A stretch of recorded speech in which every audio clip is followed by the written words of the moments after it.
1 minute time ఇస్తాను. Hand తో colours divide చేయాలి. ఇన్ కేస్ ఏ ఒక్క బౌల్ లో అయినా మిక్స్ ఆఫ్ 2 కలర్స్ వస్తే టోటల్ ఏది కౌంట్ చేయాలి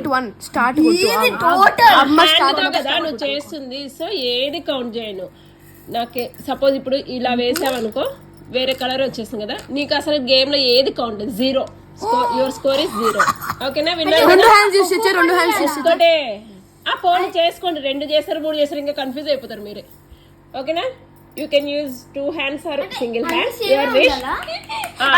ఈచ్ కప్ లో ఒక్క కలరే ఉండాలి. ఇన్ కేస్ ఏదైనా 2 కలర్స్ మిక్స్ అయితే your score is 0. Not that bowl. Your score whole score is 0. Aunty చూడండి, ఇప్పుడు నేను ఇలా ఇలా అన్ని తీసుకొని చేతిలో తీసేసుకొని ఎలా అన్నా వేసుకో. కన్ఫ్యూజ్ అయిపోయి ఏ ఒక్కటైనా మధ్యలో ఉంది నేను తీస్తాను అదేం ఒక్కసారి పడిపోతే అయిపోయి. టైం ఉన్నా కూడా స్టాప్.